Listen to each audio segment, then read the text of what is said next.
What is going on, guys? It is Wednesday, week 3 of complete lockdown of the country during this COVID-19 crisis.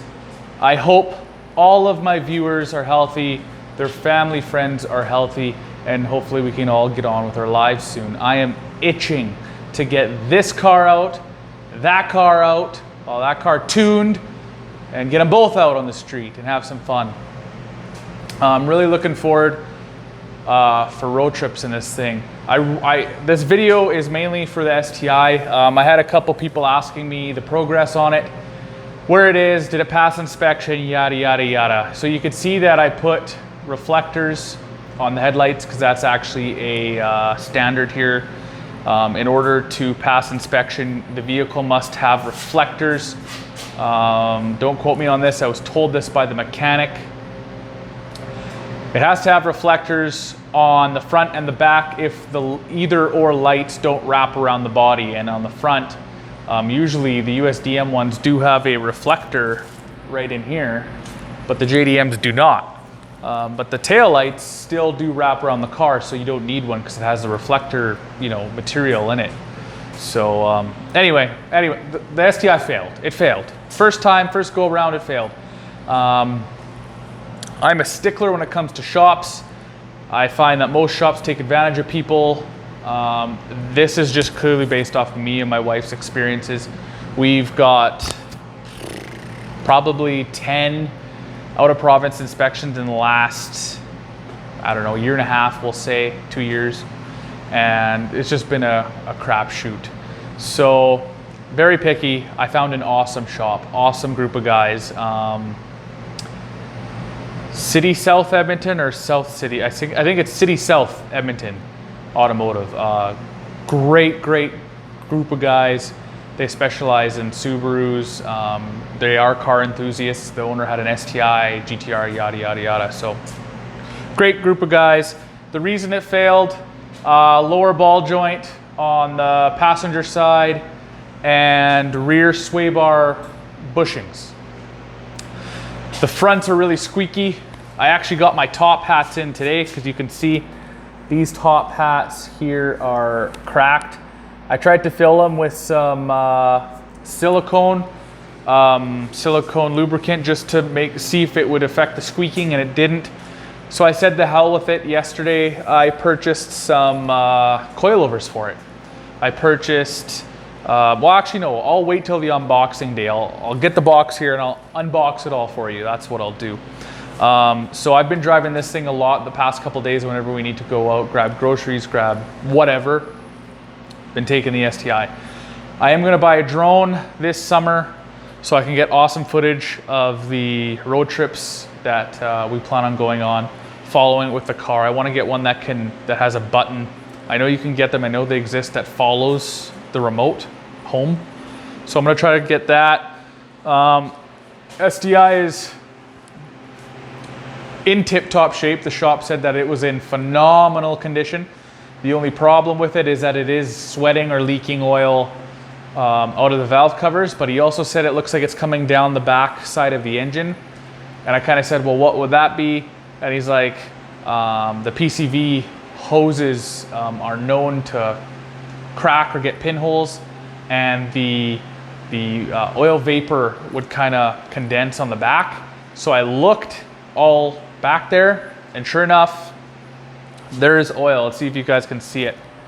So I don't have a light on me, but you can probably see the oil caking onto the throttle body there. So I got silicone PCV hose on the way for that. I do have some regular 3/4 inch oil hose, but I said the hell with it, I'm gonna do it right, I'm gonna do it once. So when that's here, I'm gonna take the intercooler off, I'm gonna replace all the PCV hoses, replace anything that's broke, and call it a day.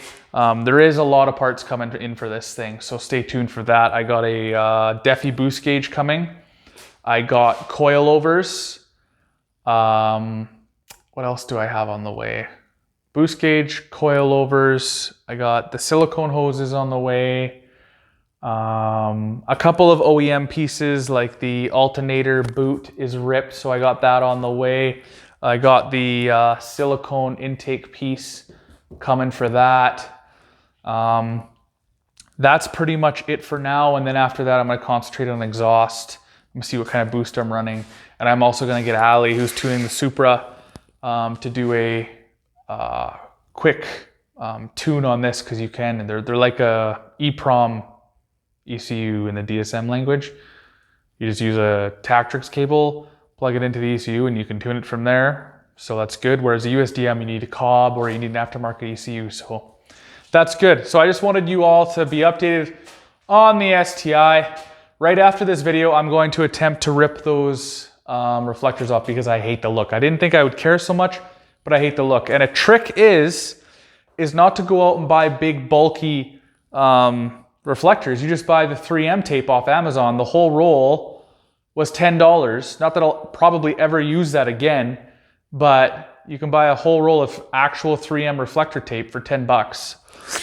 So that's what I did. Easy to put on, easy to take off, done. So some of our cars came with, you know, crappy reflectors and crappy lights attached to it. So I'm glad that this is very, very temporary. The STI is a little dirty because, like I said, I've been driving it. RS has seen no driving pretty much since we got the STI, actually.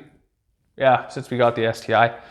That thing hasn't started since Ali hasn't been here last because of the COVID-19 stuff. So, I mean, well, these two got something going on. We're going to get some stuff coming in for that. So stay tuned. Stay tuned, if I could talk. There's a lot going on for both of these. Oh, I also want to show you one more thing too.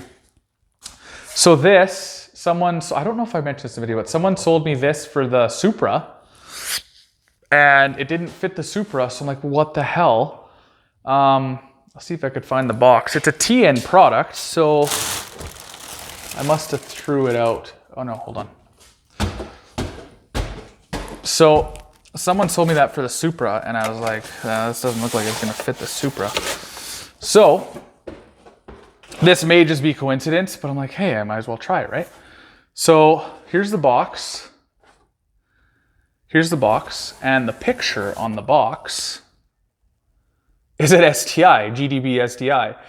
So I'm like, oh, what the hell, I'll try it. Tried it, and it worked. It bolted right up to the STI. So, bolts up, it's awesome. The only problem is it's probably been sitting for years and the strut has barely any life left in it. It will hold the hood up, but if it's a tad bit cold, down. Or if you just like touch the hood, it just pops down. So that's all I have for today. I did attempt to change the stereo too. That didn't go very well. Maybe that's another discussion. I can do it though, no problem. I'm actually, oh yeah, that's another thing I ordered. I actually have some really nice component speakers waiting to be installed. The tweeters are in there and crossovers. So these cars aren't very nice to do front speakers in because you need an adapter. Not very many speakers will actually fit without having an adapter. So I had to find the adapters, order them, and they're in the States. They take a long time, and $20 adapters end up being $67 Canadian, and you just want to bite your tongue. I know I could have made it myself, but I don't know what the hell's open. I don't like going out with the full mask, you know, like, no. So I ordered them, bit the bullet. So that's on the way too. So stay tuned for that. And yeah, there's just a lot going on right now with the cars. So when the coilovers get here, they should be here 3 business days. I'll do an unboxing video for you, and then I'll do an installation video for you, hopefully, if we find time.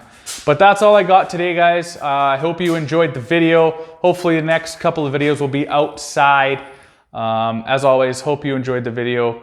Like and subscribe. Peace.